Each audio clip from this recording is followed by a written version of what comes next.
Le prince de ce monde défend ses positions et revendique chaque parcelle de terrain. Aucune âme ne va être libérée de cet esclavage de ce royaume sans un combat. Il est souvent fait allusion à une trop grande facilité dans ce domaine. Et les gens se retrouvent dans une fausse position à cause de cette facilité. Si nous avons l'expérience de cela, nous savons que nous devons aller devant le trône en faveur des âmes pour les faire sortir de ce royaume. Peut-être avez-vous une certaine expérience de ces endroits sur la terre où le prince de ce monde a une terrible emprise et beaucoup de moyens à sa disposition. Et vous savez tout ce que cela peut signifier pour qu'une âme soit libérée.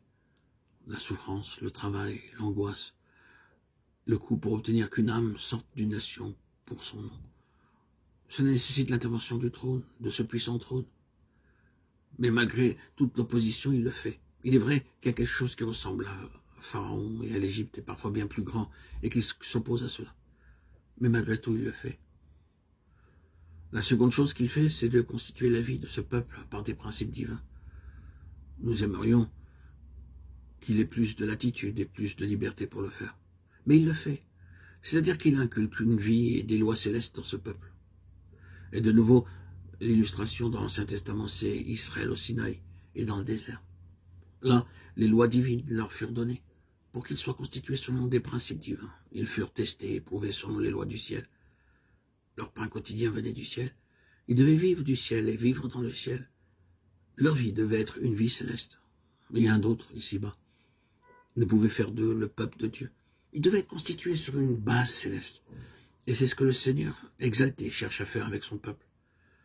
Si seulement nous comprenions de manière nouvelle, nous pourrions voir que c'est là l'explication et l'interprétation de nos expériences. Il cherche à nous reconstituer sur la base d'une vie céleste. Il essaie énergiquement de le faire. C'est parce que nous ne comprenons pas ce qu'il fait que nous sommes si lents à changer. Reconnaissons cela et prenons-le à cœur. Il se met tous ses ennemis sous ses pieds et cela nous ramène à Israël. Passant le Jourdain et entrant dans le pays de la promesse, nous pouvons voir comment ces nations avaient été mises sous les pieds de Josué par le peuple. Maintenant, dans la nouvelle dispensation, c'est au moyen de son Église que le Seigneur Jésus amène son ennemi sous ses pieds. Oh, puissions-nous être plus efficaces dans cela. Oh, que cela soit aussi vrai de nous, mettons les ennemis de notre Josué sous ses pieds. C'est un défi, c'est vrai, mais il le fait. Il met ses ennemis sous ses pieds et le réalise par son Église de manière imparfaite et avec beaucoup de limitations, certes, mais c'est sa manière de faire. Le vieux William Gurnall, l'auteur du livre Le Chrétien dans son armure complète, en 1655, en parlant de la tête du serpent qui est mise sous le talon du Seigneur, imagine le Seigneur disant à son Église, « Je l'ai mise sous mon talon, venez vous aussi et mettez votre talon sur lui. » Nous devons coopérer avec le Seigneur Jésus dans cette affaire. Considérons comment il l'a fait à travers les siècles, car c'est une histoire merveilleuse.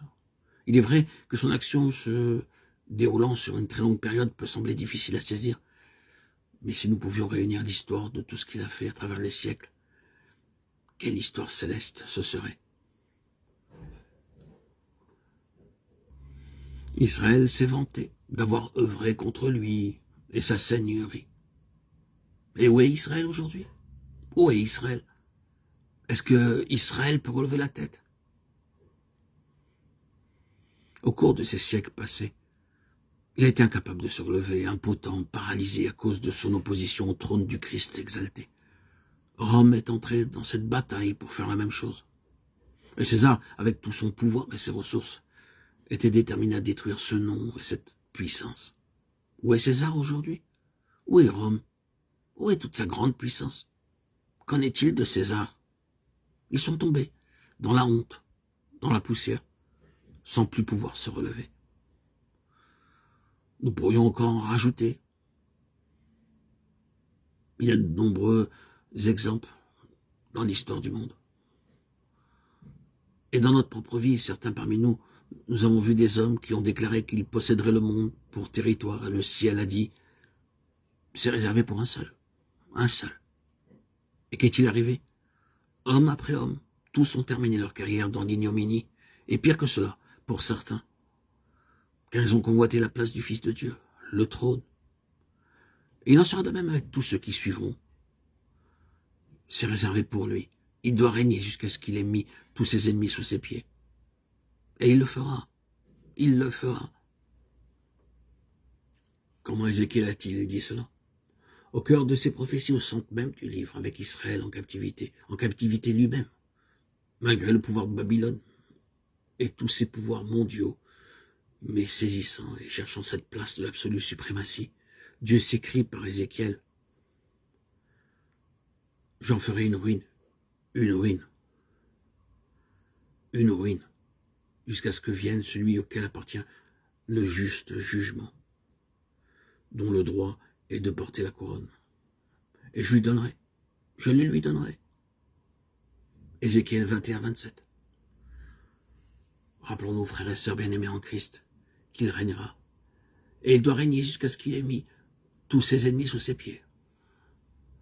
Bien-aimés en Christ, auditeurs, auditrices, frères et sœurs, que cela transfigure notre marche. Amen. Alléluia.